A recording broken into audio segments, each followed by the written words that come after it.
جمعہ کا خطبہ اسٹارٹ ہونے والا ہے، ابھی وہ نہانے جا رہا ہے، اس کا مطلب کہ جمعہ کی آپ کی نظر میں کوئی ویلیو نہیں ہے، جمعہ کا کوئی اہمیت اس کی نہیں ہے، اس کا کوئی مہتو نہیں ہے۔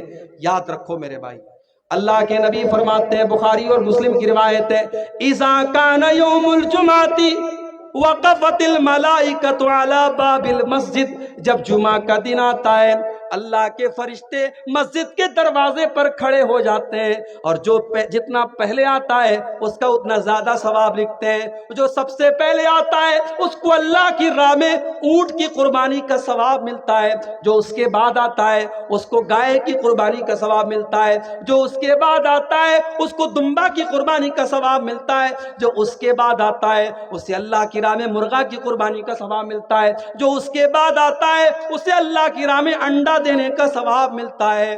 لیکن جب امام صاحب آتے ہیں اور خطبہ شروع ہو جاتا ہے، اللہ کے نبی فرماتے ہیں طووا صحفہم، فرشتے اپنے رجسٹر کو بند کر دیتے ہیں۔ جزاک اللہ خیر۔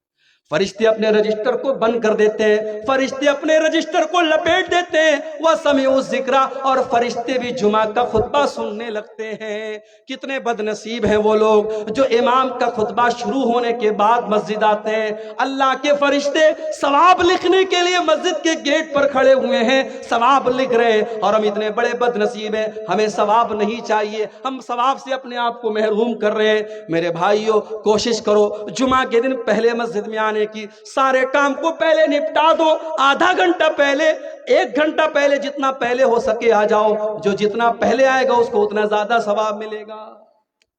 تو جمعہ کے دن پہلے آنے پر بھی فرشتوں کی دعائیں ملیں گی اور فرشتوں کا ثواب ہمیں اور آپ کو ملے گا۔ اب کتنی چیز ہو گئی؟ 8 ہو گئی۔ نمبر 9، 9ویں چیز، اپنے مسلمان بھائی کی پیٹھ کے پیچھے اس کے لیے دعا کرنا۔ اپنے مسلمان بھائی کی غیر موجودگی میں اس کے لیے دعا کرنا، اس سے بھی فرشتے کی دعا آپ کو ملے گی۔ اللہ کے پیارے نبی صلی اللہ علیہ وسلم فرماتے ہیں ما من عبد مسلم یدعو لأخیہ بظہر الغیب، جب بھی بندہ اپنے مسلمان بھائی کے پیٹھ کے پیچھے اس کے لیے دعا کرتا ہے، جب اپنے مسلمان بھائی کی پیٹھ کے پیچھے دعا کرتا ہے، اس کے بغل میں ایک فرشتے کو اللہ تعالیٰ مقرر کر دیتا ہے، اور یہ جو بھی دعا کرتا ہے فرشتہ کہتا ہے آمین۔ مثال کے طور پر آپ نے اپنے بھائی کے حق میں دعا کی، اے اللہ تو میرے بھائی کو صحت دے دے، فرشتہ کہتا ہے آمین وَلَكَ بِمِثْلِ، اور فرشتہ کہتا ہے تیری بھی صحت اللہ اچھی کر دے۔ آپ دعا کرتے اے اللہ میرے بھائی کے کاروبار میں برکت دے دے، فرشتہ کہتا ہے آمین، اللہ تیرے کاروبار میں بھی برکت دے دے۔ میرے پیارے ساتھیو، جس دعا پر فرشتہ آمین کہہ دے اور فرشتہ بھی اس دعا میں شامل ہو جائے، سوچو اس دعا کی اہمیت کتنی زیادہ ہے۔ اپنے مسلمان بھائی کی پیٹھ کے پیچھے اس کے لیے دعا کیا کرو، سامنے سے نہیں۔ یہاں تو سامنے سے ہو رہی ہے، سامنے سے لوگ دعا کرواتے ہیں، پیٹھ پیچھے، وہ سامنے نہیں ہے، موجود نہیں ہے، پیٹھ پیچھے اگر آپ دعا کریں گے تو اللہ کے پیارے نبی صلی اللہ علیہ وسلم نے فرمایا کہ اس دعا کی برکت یہ ہوگی کہ فرشتہ آپ کے لیے دعا کرے گا۔ تو کتنی چیزیں ہو گئی؟ 9 چیزیں۔